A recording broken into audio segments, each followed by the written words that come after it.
Welcome to the Twilight Saga podcast. Hey, I'm Wyck, Godfrey, the producer. Hey, I'm Rob Pattinson, the actor. I'm Bryce Dallas Howard. I play Victoria. I'm Xavier Samuel. I play Riley. I'm Dakota Fanny. I play Jean. I think. Hey, Rob. Oh, Rob, you've changed. I know. You're so handsome. The pressure of the film has kind of compacted me down. Yeah. I saw David Slade outside getting mobbed by a whole bunch of 13-year-old girls. He's having such a good life these days. This is, what is it we have to We're say? here with the badass vampires. Yeah. The bad vampires, the evil bad vampires, vamps. the different types, representing the Vulturi. And then there's just Victoria with her evil agenda. Yeah, she's all alone. Yeah. Yeah. It's weird seeing you with actually your real eye color. Yeah. I remember them all just being red. Right. Yeah, like, green eyes. Look at that. And yours are kind of blue. We don't actually look like vampires in Because real like, life. Yeah, I yeah. imagine that. Well, we, you know, obviously when we're shooting the entire time, you've got red eyes, and then like the only other time we see you is in an ADR stage where it's so dark I can't see it. Yeah, yeah. Right, right. It's nice to see you in some daylight. Yes. Anyway, If we start glittering, then... yeah. You know what I'd love to talk about, because one of the things that David really got to tackle in this movie that we haven't in the other ones is just the sheer aggressive violence of the newborn vampires, and I feel like the kind of external threat of the movie is greater in Eclipse than it is in Twilight and New Moon, and I'd love to just talk about your process, you know, in kind of training for this stuff, and sort of how you guys created the characters of the newborn vampires, and go from there. We talked a lot, didn't we? Yeah. We did a lot of us three here, because I guess it was one of those things of time when you came rushing in, you knew your character. We talked a bit, and but we had a bit more time, so we did talk about, you know, Riley's arc off screen, just to get a sense of where we were going. I remember that. Not, you know, delving into cliches or stereotypes, and kind of making this really well-formed, well-rounded, kind of complex villain in a way. And yeah, we talked a lot about how he harbors this kind of immense hatred and rage towards humanity, because that's exactly what he's been deprived of.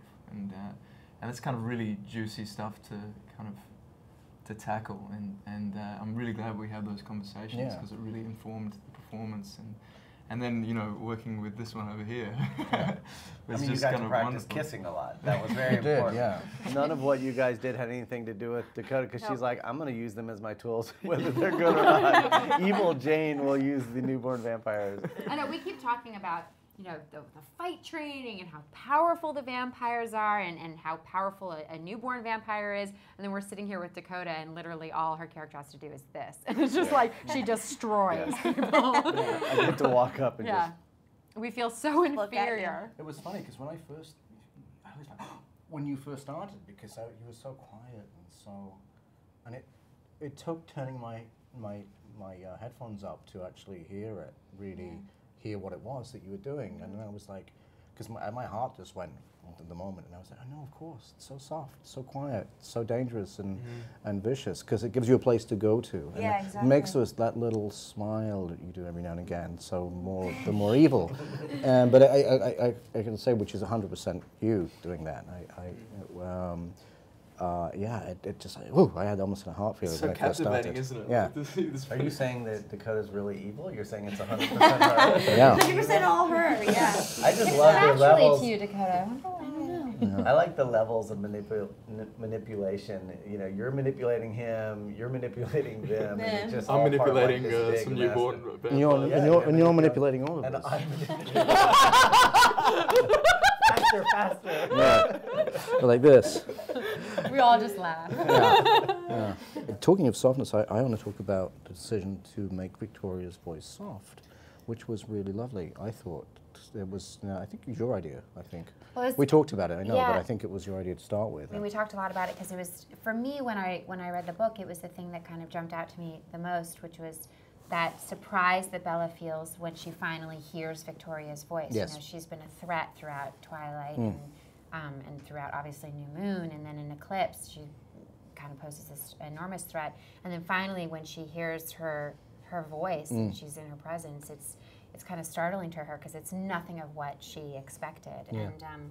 And I wanted, the way that Stephanie described it is almost like she almost had like a little girl's voice. And something obviously that we talked about a lot and then we talked to Stephanie about is is how do you have that little girl's voice, but also sound ominous and sound Yes. powerful and But it was have great because intention. you just put those little, like, my dad.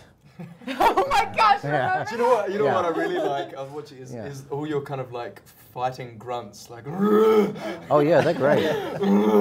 Would you really help me practice? Because Yeah. my angry face looks Well, really happy. let's tell that. Let's quickly tell that story. That was the whole thing. Was like angry face, and you were like, I was like, I was like, oh boy. seriously. And which is great because you're just I not don't an know angry if that's person. so Yeah. great. But The weakest villain in movie history. no. But you Did you guys get yourself into? in the end you actually went and watched a bunch of YouTube clips of people being angry and just went for imitation. I mean, bizarrely enough, I'm actually not totally familiar with that emotion because I go very quickly to, oh, it's meant to be, or Which is what I mean by great. That you're in. You might one of the few of us who don't actually go to that place very often. Well, But anyway, I try not to, yeah, and so I am.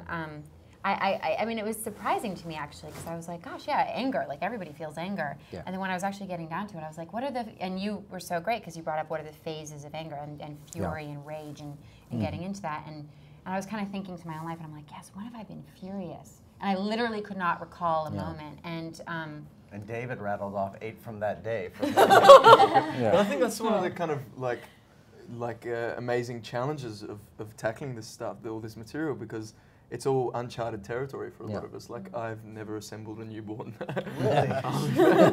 vampire army. what you tap into for that, Xavier? But it's kind of like it's a leap of faith in a way. Like, you can't rehearse a lot of that stuff, in front of the mirror. It kind of, the exploration happens, in between action and cut.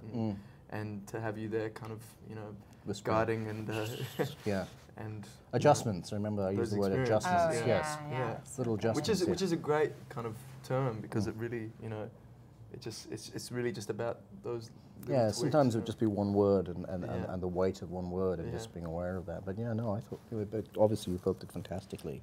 And I thought that the quiet voice, just again, as in the book, it just works so beautifully when you when you Yeah, turn it's and you are such a- furious. No, thank you. Yeah, Thank you for wonderfully. your help with that. No, I'm serious. I'm serious. Yeah. And all throughout the film, I mean, I just felt like there were such nuanced, extraordinary performances, and I think that really did. Obviously, there's a group of really talented actors, but it came from you because it's we know the characters. We're so familiar with the characters and becoming so familiar with the world, and then now it's kind of this moment of crisis, and